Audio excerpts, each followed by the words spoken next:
the seasons are moving on, and now we're in December, and just like to point out that where we were back a couple of months ago, we had fine earth that was starting to be turned and be looking for cover crops, and now you can see in here where we've been able to have our triticale that's come through, and we can just start to see the seed heads starting to appear on this. We've also got the peas that we talked about and looking at them for nitrogen. They're starting to flower, and it'll only be another few weeks and we'll be able to start eating those within our lunches as well. But of course the other real key thing this time of the year is the flowering in the vineyard. So we'll just cross over and have a look at some of the vines. So what we're starting to see now is that we have all the flowering parts starting to come on within each cluster.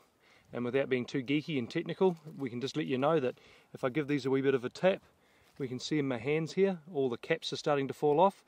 And that's what we're looking for, because if we have the caps fall, all the individual flower parts will be exposed and we'll have a lovely set. And finally, what we've got to be careful of is that we've got to make sure that, particularly with some of the younger vines, or with any parts of the vineyard, that we're trying to make sure we're maintaining a low cropping level. We're coming through, and you can see here where we've cut off up in here using the same little snips that we can use for harvest time. And we can remove the excessive clusters and just take the pressure off these younger vines within the vineyard.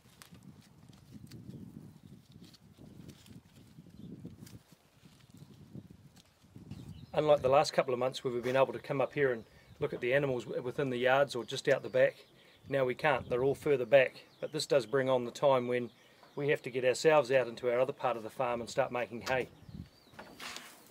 So we've very kindly been working in with a couple of our locals, and have supplied us with a baler and a couple of others where we've been able to get it cut. So we've made, as Danny refers to it, some idiot bricks, because who else would be silly enough to make these little heavy bales. So this hay shed is now complete, and you can see we're now filling up. And what we did think was a hay shed for the hay is actually now turned into a wonderful little, how would you describe it, Nigel? Somewhere where... Falconry? A falconry almost, where Reva, our little falcon that we've been releasing back into the wild, takes great pleasure in bringing the small birds off her feeding table up here and eating them up on top of the hay. Unfortunately though, she's a little more too wild for us at the moment, and that she's scattered back up the pine trees further behind us. Is he good? Hey, is he good? I always love it when flowering comes along. That starts that lovely biological clock, 114 days till harvest. Could be worse things than being a dog, eh Nigel? Could be. Look at you, hey?